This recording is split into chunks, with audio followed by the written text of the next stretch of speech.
Alright, going sports. I have to say, this week, or especially even this weekend, it's a very salty weekend in sports, especially if you're watching college basketball. I want to say right now that I'm not really going to talk about football overseas, but I do want to give a big shout out to England, because the way they came back from behind and beat Germany, I'm telling you, Kane and Vardy, that's a tough duo to go up against. I just want to give them a shout out because they did a great job when they come back. Congratulations. Now, I want to start off with what I did on Saturday, which was really very disappointing, I'll say, which is the Phillies 5K for Phillies charities.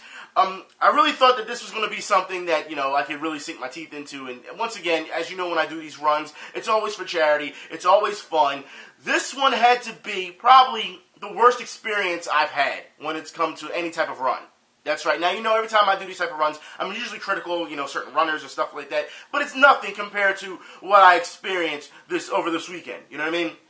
So let me get started by saying the parking situation. I don't understand how they decided they were going to do this. Now, as you know, when you're going to said stadium, they usually have free parking, and they did have free parking, but it wasn't at the stadium. No. Now, usually, like at the Flyers 5K, when for Flyers charities, you could park at the Wells Fargo Center, at the stadium, and you don't have to worry about anything. You know what I mean? Because you're not running through the stadium anyway. Same thing with the Phillies. You're not running through the stadium. So let me say this now: Phillies parking was free parking. But you couldn't park at stadium. No, you couldn't park at Citizens Bank Park. So, you think maybe you could park at the Wells Fargo Center. No, couldn't park at the Wells Fargo Center. You would probably think that you could park over at Lincoln Financial, right? Because they're all next to each other. No, couldn't park at Lincoln Financial. They made you park 3 blocks away from the stadium. That's right, 3 blocks away from the stadium. Mind you, it's like 37 degrees outside. 3 blocks away from the stadium, something like that. And then you had to walk back. So pretty much, you park and then you walk back. Now, here's the thing. I guess you can consider that your warm-up. All right, walking back to the stadium in the cold. Mind you, it's very windy out there because I've told you before, especially when I did the Flyers 5K, it's an open area. So that wind is just cutting into you the entire time. All right? So, here's the thing about the parking. You would think that by the time you get to the, to the stadium, because it's outside, that you would be able to have room to stretch, right? Nah, no room to stretch. Mind you, unlike the Flyers 5K, this Phillies 5K had 6,000 people there. Now, I want you to remember that there's 6,000 people there, okay? Now, the parking, wide parking lot. Anyone who's been to Citizens Bank Park, the parking lots are huge. They have them blocked off. They have them pretty much taped off. They have security there, so that you just can't walk over to, let's say, just to a quiet part area and go stretch before you get ready to run. You can't do that. No. Now, they had certain corrals. Now, I don't want to say they were really corrals because they went by minutes, all right? And it was really mismanaged, not really organized. Because their minutes were like, you have a 3-minute mile, you can run here. You have a 6-minute mile, you can run here. You have a 10-minute mile, you can run here. A 9-minute mile, you can run here. And it goes on and on and on, all the way into the back. Now, here's the thing. They didn't set anybody up to say, anybody who's done any runs, they usually ask you online when you sign up, what do you think your time is going to be? And then they designate you a specific, mile that you have to run at. You know what I mean? A specific corral. That's what they do. However, with the Phillies, it wasn't like that. They were just like, get in whatever corral, whatever minute mile you think you can run. Now, that's the problem. Because when you have 6,000 people and they're not being controlled, they're just walking to whatever minute mile. They don't care. They can run a 12-minute mile, but be up front in the 3-minute mile line. You get what I'm saying? That's what happens. So people who are looking all the way in the back was like, I'm not walking all the way back there. I'm going to walk right here to the front. So people weren't walking all the way in the back. They were pushing themselves into the sides, all right, to getting up to the front. So, huge problem. Because when you have people who are overweight, and as I always say, I will never get on people for being overweight and running because they're out there trying to get healthy. But when you have these people who are overweight and clearly cannot run a 3-minute mile, and they're talking about how they're going to crush this. You know what? I put it like this. I want to give them credit for having that ambition, but as soon as the race starts and you run half a block and you're like, okay, I'm done, I'm tapped out, yeah, there's a problem. At least, you had the ambition, at least you tried, but you should have been a little bit more realistic. Now, here's the problem with the race, okay? When you start off, you're running around the stadium. Like I said, you're not running through the stadium. You're running around the stadium. You're running down Patterson Avenue, all this other stuff. Mind you, these streets are very wide, which is a good thing, okay? Because when you have 6,000 runners, trust me, not everyone can keep up. So there's room to pass on your left, on your right. You should know you're going to have people who start walking. So there's enough room to pass people, okay? Not a problem, right? Okay, so the run is going on. You're running around the stadium. Everyone's fine. There's no, type of problems whatsoever. All right? Standard run. Everyone's fine. And then you run across, and then you go to FDR Park. Now, here's the huge problem with FDR Park, for those who don't know. You're going from a street like Patterson Avenue that's like this, all right? FDR Park's walkway is like this. So try fitting 6,000 runners in that walkway. It's not going to happen, okay? So when you enter FDR Park, already they have the band playing for you, to try to keep your spirits up, which is nice, you know what I mean? But there's no running room, all right? So now you have runners running on grass, they're running in ditches, there are people falling because of the big ditches, like you're in the grass, it's leveled, then it just drops like that and keeps going. So people are falling, they're pretty much face planting. You're having people who don't know how to pass. You're having other people who are running 3, 4, 5 across who are slow as molasses because they're not trying to pass each other. And then you have people who are just like trying to pass, like myself. So I felt more energy running laterally than I did forward. You couldn't get a steady pace once you got to FDR Park. Mind you, FDR Park is nothing but hills. You're going down here, you're going up here, turns. Also, here's the problem with FDR Park. The concrete isn't treated. That's right. So mind you, little walkway, 6,000 runners, and now you have cones that are in the middle of the street, or should I say in the middle of the walkway, because it's broken up concrete. People can't do that. And here's the problem as well, all right? People are trying to pass, but guess what? Even when you're falling into the grass, you also have a ton of puddles that are around. Now here's the odd part, because it was supposed to rain the day before, on Friday. It didn't rain. Thank God it didn't rain. It would have been even worse, okay? But there were still huge puddles there. So, of course, people are trying to bypass the puddles. They're not trying to run through the puddles because God knows how deep those puddles are, and you should know that's going to affect your running, especially if you're running in grass, then running in puddles. Technically, you'll be running in mud at that point, all right? Because of the saturation. So, it's a huge problem for this to be a 5K run. When you have this small of a runway or walkway, okay, because it's built for maybe to go 3 across, if that. It's not built for 6,000 people to run. You know what I mean? It's just not. It's, like I said, very mismanaged. Then you start seeing the attitudes of runners start to come out because people are getting frustrated. People want to pass. Other people are not paying attention. You're having people who are running, and here's the thing. For people who don't understand running etiquette, and I think this is another thing that, because there were so many people who just wanted to be part of it, I don't think they were actually runners. A lot of them were, so they don't understand the etiquette of running. It's just like driving. No one is driving in the middle of, in traffic. Just say you're in rush hour, okay? Or just say you're on 95. You're driving, and you're going at a good speed. You're not just like, okay, I'm tired of driving, and slam on your brakes. And then the car behind you is fucked, right? You don't do that. What do? You want to stop? You pull over, right? That's what you do. It seems like a lot of runners did not understand that when they were running. So you had runners who were running in the center, the center of all this, and they're running, and then you would just stop. So then you got to really react quickly, like, oh, and you got to get out of the way. So once again, you're pretty much grinding already at a pace that you can't run at your normal pace. So you're going slower, which is grinding on your body, and then you're running laterally to pass people, not to mention quick twitch reactions, which grind on your muscles as well. You have to understand also the breathing aspect in all this, because when you get into a pace, you get into a pattern of breathing, all right? When that's constantly disrupted and you're constantly slowing down and having to speed up, you can't get into a pace, you're actually hurting yourself more, not to mention all that wind that is cutting into your breathing, okay? Like I said, there's a science to all this, and it seems like a lot of people don't understand this. So, with runners getting upset and getting frustrated, we started to see people who were bumping into each other. I got bumped into like 5 different times. No one apologized. You know what I mean? You're just like, really? You know what I mean? Like, mind you, this is for charity. And then this guy knocked over a kid and did not care whatsoever. And here's the thing. It says on the form that you have to be 13 years old in order to run this for charity, all right? This kid did not look 13 years old. He had to look around 10, okay? That's what it just looked like, all right? So, anyways, knocked down. Guy, grown-ass man is just like, oh well, and kept running. And I don't know if it was the kid's parents. It seemed like the kid's parents. But it just alerted everyone. And everyone was like, what the hell's wrong with you? So the guy was approached, you know what I mean, by said parents, man and woman. And, they confronted him on it. And, usually when you knock over somebody or you bump someone, you say sorry, or you try to help someone out. You're not trying to hurt anyone. It's a charity run. You're not trying to hurt anyone. You know what I mean? This isn't competitive. It's not like this guy is at the front of the pack. You know what I mean? No, he's not. So I don't understand why he would think that knocking over a kid and just be like, your problem, and keep running like he was a hardcore runner. No, that's not working. So they get into an argument, and then the pushing and shoving starts, and then a couple of us got over there and had to break it up. And it was just like, mind you, all this has happened trying to break it up. Time's running. All right, so if you were trying to run your pace or try to, for a perfect, run, that's not happening here. It wasn't happening anyway, all right, with that small course. But still, it's messing up your time. You know what I mean? Some people still keep an eye on their time. Like me, I have at least a specific time standard that I want to run. You know what I mean?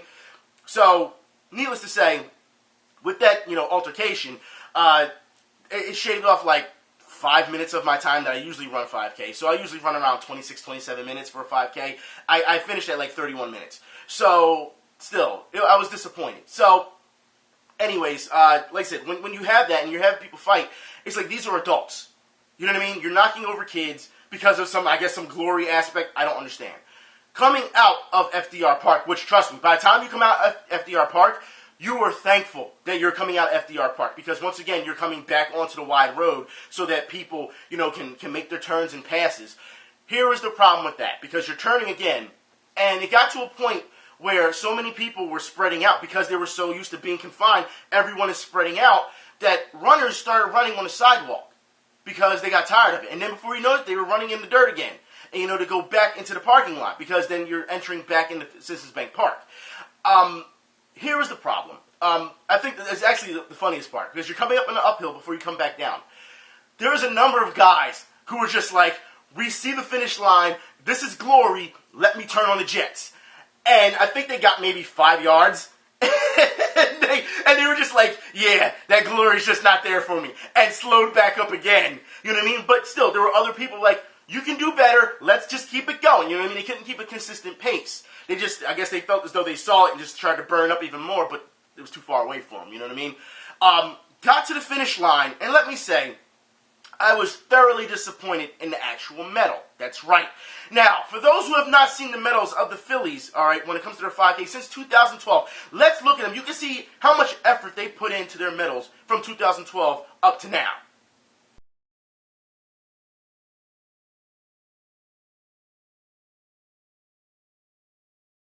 As you can see, throughout the years, lots of detail, lots of effort went into this charity medal. You know what I mean?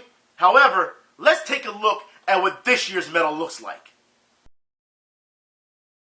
And for those who can't see that, the medal right here, as you can see, that's what it looks like. Now, this is a huge design flaw in this medal, because anybody who's ever did any type of design, all right, you should know that you cannot do a hat straight forward. It doesn't make sense. You have to do it on an angle. All right, when we're talking art direction here, you have to do it on an angle. There is no way this design is even respectable. All right, I'll say this due to the fact that you say, yeah, it is for charity. Yes, it's for charity. But when you're looking at how much money went into this, when you're looking at how much effort went into this, it almost made me feel as though they didn't have enough sponsorship, or possibly they just didn't have the money this year because, I don't know, maybe the team's just doing bad and they're not selling tickets, and, maybe how much you pay for the charity run wasn't enough. I don't know what the case could be.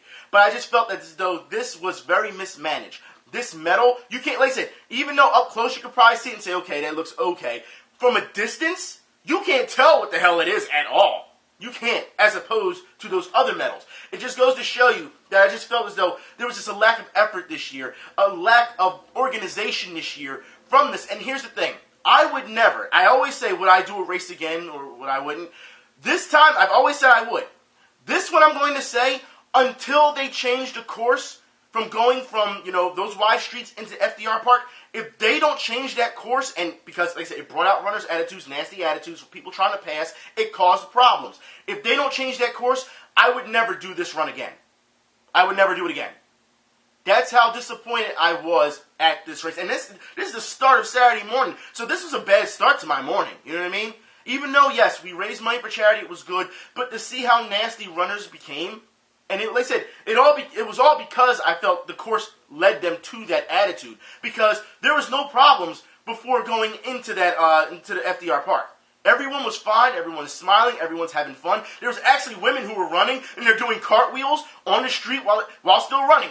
Everyone was having fun until it got to that grind, until that course went from here to here. Because then we're packed like sardines and nobody can move. You know what I mean? However, I will say also after the race, there were a number of people who weren't even racing, who were spectating on the sides, who had children and stuff like that. they're arguing with other people because people are pretty much standing on top of them, like trying to see, and they're bumping into them. You can't stand over top of a woman who has a child, a baby in a carriage. You can't do that. You know what I mean? They're there to support their families.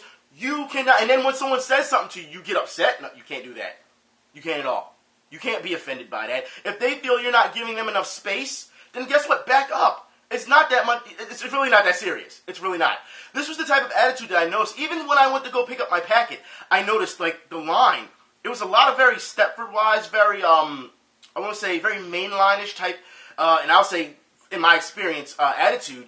People were just like the way they're acting. I can't believe I'm here. Like, I was behind two girls waiting to pick up my packet, and the way they were just talking about people in general, it was just such a nasty attitude. And I'm just like, that's not what this is about. So once again, it almost makes me feel as though this charity event for runners, there was a lot of non-runners there, because I've never experienced this from a running community at all. Running community is usually great. The local community for it is usually great. They have support. They bring out signs. Runners are usually helping each other. Always, if someone gets tired, they usually, give them some motivation. There was very rare of that. Very, very, very rare. Like I said, you saw a little near the end, but other than that, it was just like, F you, I don't care. And that's the type of attitude it was. And that's not usually what, the running community is about.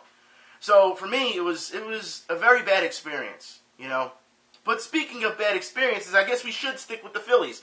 Because, Phillies, I understand that this is still spring training. I told you before, guys and girls, that this is going to be one of those things where, this is going to be a roller coaster season. And once again, it's spring training. You're playing against the Blue Jays again. And what happens? You're down in the late innings, and they're up 4-1. And what happens? You come back. That's right. So you make this rally near the end just to tie it again to finish the final.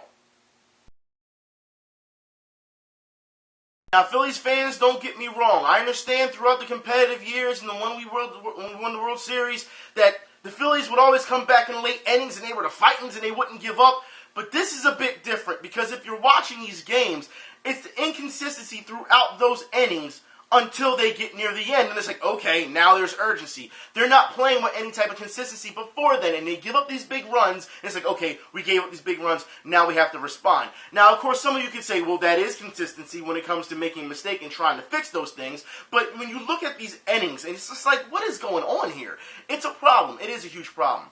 Speaking of problems, we need to talk about the Philadelphia 76ers, and we need to talk about, once again, fans who believe in this process. So let's get started. For those who don't know, for everyone who was happy about this process and how we got all these draft picks and all this type of stuff, right? We got all these assets, so we're going to have a superstar team, and we can play around with stuff because we can keep losing and keep getting the stuff.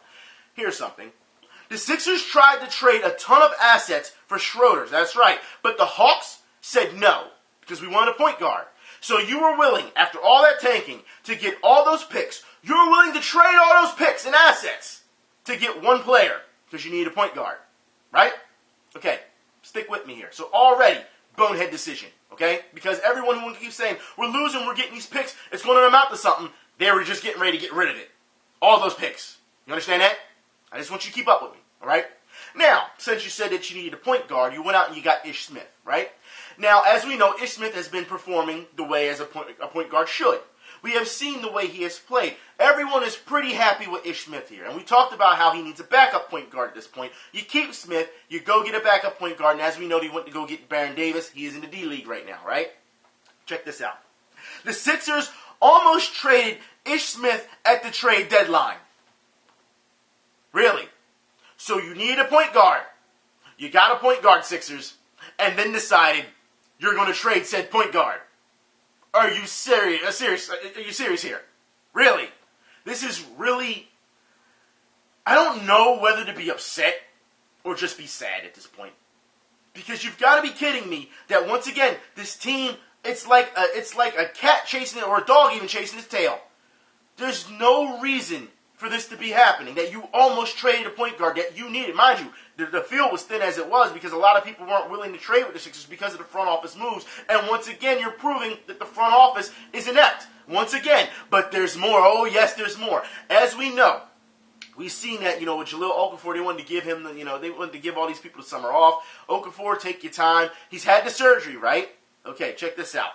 The Sixers could still look to trade Okafor this summer. So, mind you, you got rid of Michael Carter-Williams because he was supposed to be one of your pillars. We went and we got Okafor, and we heard during the draft, well, we need a point guard. We didn't address it. We tried to get it for Schroder, remember? Traded assets for Schroder. Didn't happen. Went and got Ish Smith. Now you wanted to trade Ish Smith, but you didn't do it. You almost did, though, okay? Now we're finding out with Okafor, because remember, we heard a lot of fans, well, there's really no one else to take. You went and you got a big man, and he's performing the way he should, right? Now you're talking about trading this man. Really? So the guy who has some promise and is a pillar now in your system, you're talking about trading.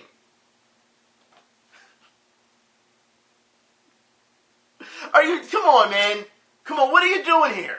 This makes no sense at all. Let me get it straight. Are you going to trade him for more picks? For more assets so that you can just throw away assets to another trade? Is that what you're going to do? Are you going to trade him for... What would you trade him for? It's a rookie. Mind you, he's hurt right now. But he's a rookie who's putting up some consistent numbers. Why would you get rid of him? We also, as we know, Embiid is still not playing. As we know, Noel was hurt as well for a while. Both of them were on trading block as well. I don't think like I said, the Sixers, I've said it before that they don't have a rhyme or reason to what they're doing. They don't have a process. They just see things and they say, we should act on this. That's what they do. So for fans who want to sit here and say, I believe in this process, like I said before, the process, Jerry Colangelo said the process is dead. But when you see that these trades are happening, or they almost happen, it goes to show you they don't know what they're doing. They don't. There's no more defense of this. No more. None. When you hear this information come out, and you sit here and say, well, they had to do this because such and such. No, they don't. No, they don't. They don't want to play the game the way it's supposed to be played. That's what it is. They want to make up the rules as they go along. If the process isn't working for them, then they just change it a bit. They skew it a bit. And then they have people believing that this is really something that's worth getting into. And you have idiots on the radio saying this. You got idiot-ass fans saying this. Stop. Stop. I'll put the link in the info bar for you so you can read stuff yourself. Okay? So it's not like I'm making this shit up. Okay? But this is absolutely ridiculous that we are still on this. It's ridiculous. It is. Also, more news. I'm not sure if I talked about this last time, but Dwight Howard, I believe I talked about this. I'm not sure, but I just want to recap on this. We talked about Dwight Howard using stickum on his hands. The NBA is not going to fine him, is not going to suspend him. All right? Now, here's the thing. Even if I talked about this before, I want you to listen. Listen, there's this in the info bar. There's a video where they talked to Doug Gottlieb about it, and they're asking him, is stickum illegal? Is it wrong in basketball? And Doug Gottlieb says, no, it's not illegal. Yes it is. And he says, he's like, well, it's against the rules, right? Yes, because you're using something to have an advantage to cheat the game. Anytime you have to use something outside of your natural ability, you are cheating the game. Bottom line. Don't sit here and tell me that it's not illegal. Don't. It is illegal. If you use a stickum on his hands, guess what? It means his hands ain't that great. That's what it means. All right? You have to think these guys their hands are so big that it's hard for them to shoot the ball. Yes, that's true. But guess what? That's the risk you take. You got paid millions and millions of dollars, all right, to be the big guy because they need someone in the middle or whatever. Don't tell me all of a sudden that you need all this stuff. I got to put on the arm pads because they're hacking me and all this. We didn't see all this stuff back in the day. The NBA is so soft these days, it's ridiculous. Jumping on guys' backs and carrying them. Stop. But we have some more news. That's right. Some serious news. I think we need to talk about this. Now, Cavs fans, we need to have this talk because we've been hearing for the previous couple months now that LeBron is going to leave Cleveland. And a lot of you talked to me about it, and I'm like, you know what? I don't think he's going to leave. I don't think he is. But if he leaves, it's on you, Cavaliers fans, because you welcome him back in open arms. You have to understand that people were on your side because of the way he left was absolutely ridiculous. You know? But you welcome him back in open arms.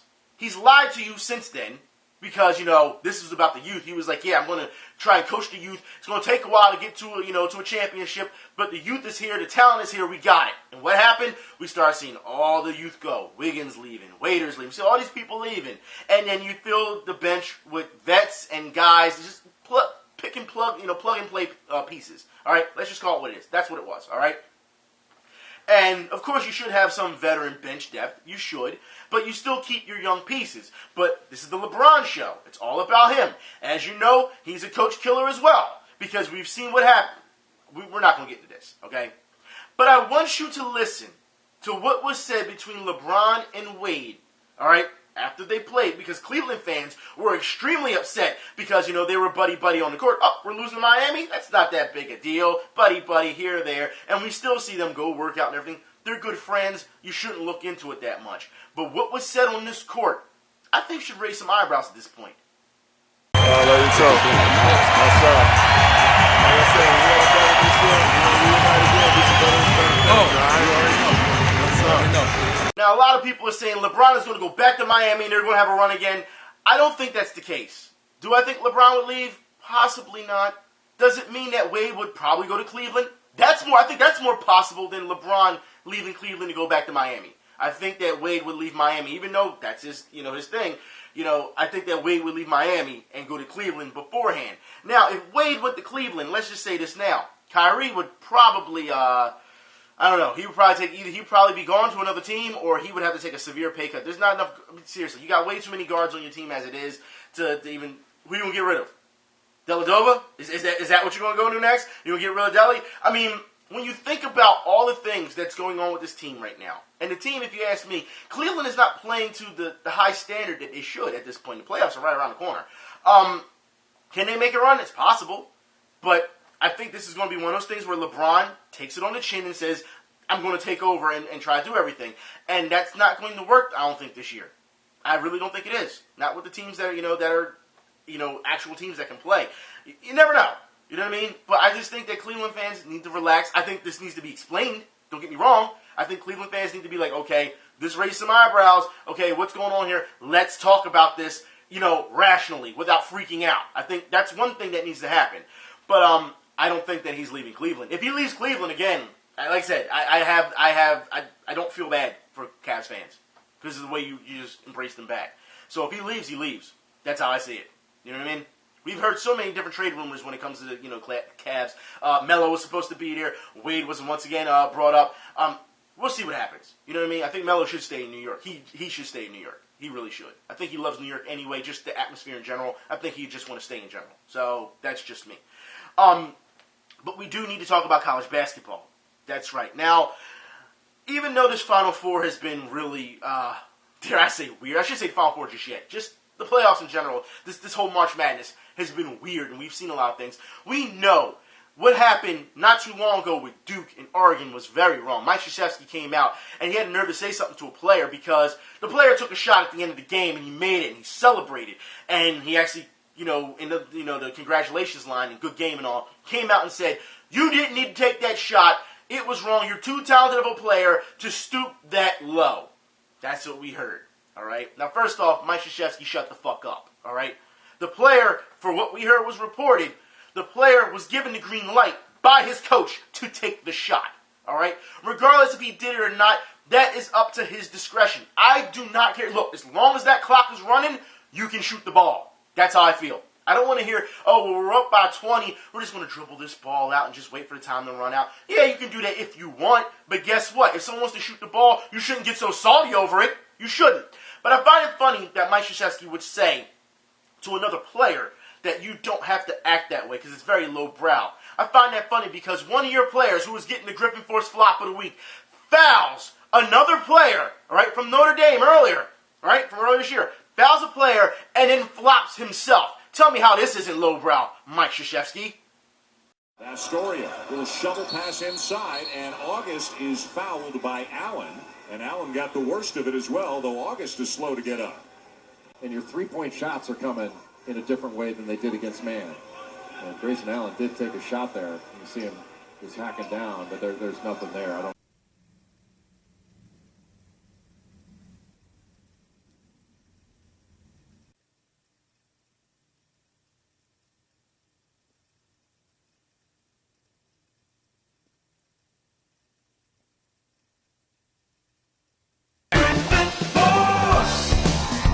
Now, if you ask me, that is absolutely embarrassing. It is. Did Coach say nothing then? No, he didn't say anything. Of course not. You know what's even more embarrassing The dab. That's right. We've talked about over and over. I told you nobody is safe. We've seen, you guys have been sending me on Twitter. You're sending me mascots dabbing, Spider-Man dabbing. All these people are dabbing. Well, I think we're going to one-up you this week. Because now, it's not about just dabbing on commentators, dabbing on interviewers, people in parades dabbing one by one. No. Now, we got team dabbing.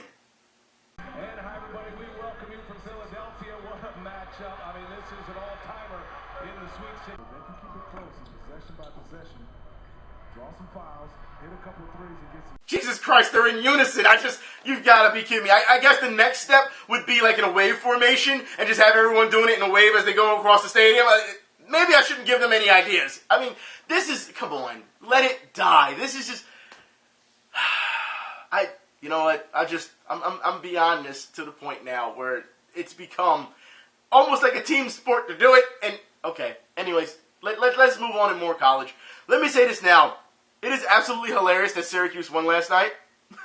It is absolutely. You've got to be kidding me, Virginia, that you choked away that big of a lead and you let Syracuse come back. What was it? It was a 29-8 run at the end. Are you serious? Like, come on. I'll put it like this: the Final Four and UNC at one point they looked like they was in trouble. Don't get me wrong. I don't feel as though Notre Dame should have even been in the Final Four. You know what? I'm going to blame Michigan all the way back when they played Notre Dame for not playing in the second half. All right, because they should have beat Notre Dame, but they didn't. All right, and Notre Dame went on, and they went on. Now they were in the Final Four. They lost to UNC last night, but the first half, they played pretty good. They did. So you can't take anything away from Notre Dame. You can't, all right? But let me say this now. You got Villanova and Oklahoma, all right? You got Syracuse and UNC. The way I see this Final Four going, I think Villanova is going to go, and I think UNC is going to go. I think that's going to be the tough game. I'll put it like this. If Oklahoma has a shot at beating Villanova, it's going to be off of defensive turnovers. I think that's what, in transition run. If Villanova, if they don't get hot, we got to think, Villanova is a high shooting team, proximity shooting team. They love to shoot threes, all right? If they're cold, you can take advantage of that really quickly. You can get on that transition run, and you can cause some problems for Villanova. It's the only way I feel as though Oklahoma has a chance. When it comes to Syracuse and UNC, I don't even think Syracuse has a chance, to be honest. I really don't think they do. I don't think they do. I don't see in any way, unless, even though it's March Madness, we've seen worse things, and crazier things happen. I don't see UNC the way they're being coached. I just don't see them losing in any way, shape, or form. I mean, if they're upset, it'll be hilarious. It'll be really salty. But I mean, seriously, like what we saw last night when it came to Virginia, and like rest in peace to Virginia's mentions on Twitter, because people were going after them. And you know what? Their coach is very classy. I'll give them that. Very, very classy. But it was just hilarious to see. And Virginia Tech, you fans, you were messaging me on Twitter. You're like, yeah, you know what? Fuck them. I don't care. And just digging the salt in the wound even more. It's just, so the Final Four picks, I have Nova going, I have UNC going, and that game in general, that game is going to be huge. I think that's tough. Because I think that Nova has the bigs to match with UNC. But Page is on a different level when it comes to UNC. Anyone who's seen this guy play, man, and when he gets hot, he gets white hot. And it's like, just throw in a towel. You know what I mean? Like, this guy hit it from anywhere. It's one of those things where how big he is and the way he shoots is just outside, mid-range, doesn't matter. That guy, when he's on, he's clicking. It's a problem. It really is. You may have to play a zone. I hate to say zone because if you zone on UNC, because the way they can play, they can hit you from the outside, or they can have the bigs enough to dunk in your face. It's really hard to play that zone against UNC. You want to play man, or you want to double up or something. You want to put some extra stamina into one of those players to keep running back and forth. You know what I mean? So, I said right now, I see UNC and I see Villanova being going to the finish. You know what I mean, for the championship. So that's how I see things. Also, I want to move on and I want to talk about the Flyers. All right, yeah, they lost to Arizona. Happens. They don't really play well in Arizona. A lot of Philly teams don't play well in Arizona, if you think about it. You know what I mean? If you look back, if you look at Sixers, if you look at the Eagles, if you look at Phillies, if you look at just Philadelphia teams in general in Arizona, they don't really have a good record playing in Arizona. So, okay, they lost to Coyotes. However, I will say that the Flyers are making this push. I am a little concerned with Mason because, like I said before, Mason likes to go behind the net, but that's not the problem here. He's a little banged up, and he's still out there playing over and over again. And I don't think anyone trusts that backup goaltender from the Phantoms just yet to come in, you know what I mean, since their other guy's hurt. So Mason is trying to do as much as he can. I think the players are playing well. I think people are leaning on Couturier a little too much. I'm not that big of a fan of Coots anyway, but let me say this now. There's times where I've seen him just taking plays off, especially in the Coyotes game. He's just like, okay, I'm just going to just sit here. There's no urgency, you know what I mean? You have to understand, you need these points. You need them in order to get into the playoffs. And I put it like this, a lot of people are saying, well, look how the Capitals are doing. Some of you had said in the comments before, I'm not afraid of Capitals. Yeah, you shouldn't be afraid of Capitals. Because we know every year the Capitals, they do great in the regular season, and then what happens? They falter in the playoffs. It's always usually against the Rangers, though, they lose to. But no one's afraid of the Capitals. You shouldn't be afraid of Capitals. So, yeah, don't look into that too much. They just got the President's Cup, too, and, people who get the President's Cup, most teams that get the President's Cup, they usually go on to win the Stanley Cup. Yeah, but it's the Capitals. They have a lot to prove as far as I'm concerned. The Capitals are, I'll put it this, the Capitals are a comparison to the Washington Nationals as far as I'm concerned. Because they do great in the regular season, then when it comes to playoff season, because they're like, yeah, we're the team to beat and everything, and we saw what happened last year when they said that, right? We're the team to beat. What happened? Mets, destroyed them. It's one of those things where the Mets just went on, and Nationals are just like, okay, we're the team to beat. You know what I mean? They weren't. It's you have to understand, Washington in general, same thing with the Wizards. They're a pretty good ball club, you know what I mean? Playoffs, they falter. But then again, when you look at who they have to go up against, whether it's the Bulls, or it's the Hawks, or the Cavs, or something like that, it's a problem. So, Washington teams have been doing good. Their franchises overall in the city have been doing well in the regular season. They just can't make that, get over that hump in the playoffs just yet, in the postseason. So, we'll see what happens, all right? But, like I said, Flyers, they have a lot to, seriously, at this point, focus in on the Flyers fans, focus in on that team. Even though the Phillies are fun to watch, I understand that March Madness is going on. The Flyers, if you're from Philly or you're a Flyers fan, they need your support more than any other franchise right now. They do. All right? Because they're making that push to get into the playoffs. And if they don't make it, they don't make it. You know what I mean? But at least you can see the potential that they have. You know what I mean? I've said earlier this season, I don't see them making the playoffs, but they do have potential. It's going to take a number of years to get to being a high-level contender for the Cup. But, like I said, they have a chance at the playoffs. You jump on the team's back, you're riding with them. You know what I mean? That's what you do. And if you can't get behind the team, well then there's something wrong with you at this point. You know what I mean? Especially if you're supposed to be a Philly fan. But yeah, I think that's about all we really want to talk about. There was no UFC this week. There was no boxing really this week because, like I said, as you already know the schedule comes up. You know what I mean? April 1st was it or something like that. So yeah, we'll next week we'll have something to talk about when it comes to combat sports. I just want to say that, also in a couple weeks I have a run coming up, I got a half marathon this time coming up. That's going to be a little tough. Also in the coming weeks I will be taking a break because I have to go to London. So I'll let you know. Of course, we get about one or two more videos, maybe 3 before I have to go. So that's about 3 weeks out, 2-3 weeks out. So, just to let you know.